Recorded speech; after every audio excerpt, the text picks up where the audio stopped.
ශ්‍රමණ සම්ප්‍රදාය කියලා කියන්නේ ශ්‍රමණයන් කියලා කියන්නේ ශ්‍රමණය කියලා කියන්නේ කය පිනවන්නේ නැතුව. එහෙම නැත්නම් කය පිනවීමකින් තොරව ජීවත් වෙන සැහැල්ලුවෙන් ජීවත් වෙන කණ්ඩායමක්. එහෙම නැත්නම් පිරිසක්. ශ්‍රමණ කියන එකේ තේරුම තමයි ඒගොල්ලන් තනින් තැනට යන පිරිසක් සංචාරක පිරිසක් කියන එක.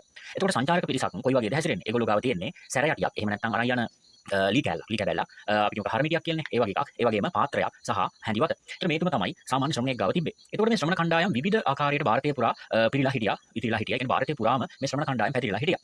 ඉතින් එක එක අය විමුක්තිය මොකද්ද? කින් සත්‍ය ගවේෂී, කින් කුසල ගවේෂී කියලා හොයාගෙන ගියා. ඕක හොයාගෙන යද්දී අපිට ශ්‍රමණ කණ්ඩායම් හම්බ වෙනවා විශාල විදිහට ඉන්නවා. ඒ ගොල්ලෝ හයක් ඉන්නවා.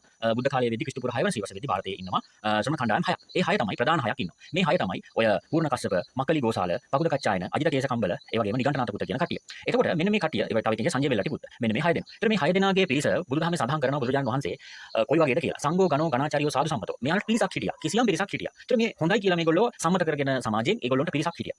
නමුත් මෙයාලගේ විමුක්තිය අඩුපාඩුකම් තියෙනවා. එතකොට ඒගොල්ලන් කිව්වා සමහර භෞතිකවාදී ගැන. සමහර කිව්වා මේ ඒක භෞතිකවාදී කියලා කියන්නේ මේ ලෝකේ හටගත්ත කෙනා මේ ලෝකෙදී ඉවරයි කියන එක. සමහර කිව්වා මේ ලෝකෙදී හටගත්ත කෙනාම ඊළඟ භවෙත් ඉන්නේ. ඒක කිව්වේ ඔය නිකන්ට දහමේ තියෙන කර්මවාදී කියලා එකක්. එතකොට එයාලගේ කියන්නේ මේ ඉන්න ඊළඟට අපි කර්මයමයි කියන එක ඒගොල්ලෝ කිව්වා. ඒ වගේම බමුණෝ කිව්වා. බමුණෝ අනිත් පාර්ශවයේ හිටිය බමුණෝ ඒගොල්ලෝ දේවවාදයක් තමයි ගෙනාව. දෙවියන්ගෙන් මේ ලෝකේ මැව්වා කියන එක තමයි කිව්වේ. ඒතර ඔන්න ඕක තමයි කිව්වේ. එතකොට ජෛනියන්ගේ තව එකක් තිබ්බා. ඒගොල්ලෝගේ සංසාරේ කර්මය එක දිගටම එකම පුද්ගලයාට කර්මය බලපානවා කියන එක ඉගෙනුවා. එතකොට දැන් තේරුම් ගන්න ඔය බුද්ධ කාලීන ಭಾರತයේ කොහොම ಭಾರತයක තමයි මේ බුදුන් පහළ වෙන්නේ. ඒතකොට බුදුහාමුදුරුවෝ මේ දෙපැත්තම ඒ කියන්නේ අර දේවාදී විශ්වාසය බැහැර කරලා ශ්‍රමණයන්ගේ විශ්වාසයන් තුළ එක්ස්පෙරිමන්ට් කරනවා විශාල ප්‍රමාණයක්. එක්ස්පෙරිමන්ට් කියලා කියන්නේ රිසර්ච් එක හොයනවා එක එක දේවල් භාවනා කරලා හොයනවා.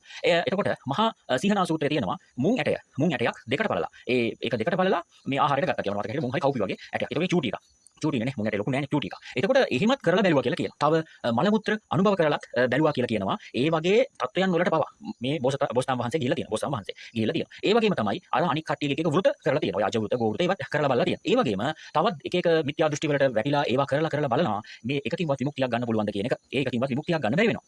ඊට පස්සේ මොකද වෙන්නේ? ඊට පස්සේ අර ආලාර කාලාමලා ගාවට, උද්දකරාම පුත්තලා ගාවට යනවා. ඒගොල්ලෝගේ තිබ්බේ ඒ වෙද්දි හිතේ සමාපatti කීපයකට අරන් යන එකක් විතරයි. ඉතින් ඒකත් ඉගෙනගෙන ඉවර වෙලා ඒකත් හරියන්නේ නැහැ කියලා. ඔන්න එක තැනකට ඇවිල්ලා භාවනා කරන්න පටන් ගන්නවා. එතකොට මේ භාවනා කරන්න එයා පටන් ගත්තා පස්සේ මහ බෝසතාණන් වහන්සේ එයාට තේරෙනවා මේක තමයි හරි මාර්ගය කියලා. ඔන්න ඔතනින් තමයි සම්භූත ඥානය. එහෙම නැත්නම් තමා තුලින්ම හට ගන්නා වූ ඥානය පාවිච්චි කරලා තමා තුලින්ම මේ බුද්ධත්වය ලබා ගන්න. එතකොට පසුකාලීන ඒ වෙලේදී මේකට දේවවාදී දේවල් ලබා දීලා තියෙනවා. දුෂ්කර ක්‍රියා කරන කාලේ ඔය මේ අර ගොඩක්ම දුෂ්කර ක්‍රියාව කරන කාලේ ආහාර පාන ගන්න නැතුව ඉන්න කාලේ මේ දිව්‍ය ඕජාව ඇතුළත් කරා කියලා එක එක මුලාශ්‍රයවල තියෙනවා මේ රෝම කූප වලින් මේ ශරීරයට දිව්‍ය ඕජාව ඇතුළත් කරා කියලා. නමුත් ඒවා කතන්දර විතරයි. සාමාන්‍යයෙන් අපිට තාත්වික විදියට හිතනවා නම් මේක බුදුහාමුදුරුවම කල්පනා කරලා හිතලා අමාරුවෙන් අර සසර කරපු පුරුද්ද නිසා මෙයා ලබා ගන්නවා බුද්ධත්වය. ඊට පස්සේ මොකද වෙන්නේ? ඊට පස්සේ තමයි මේ ධර්ම දේශනා කරන්නේ ලෝකෙට. අන්න ධර්ම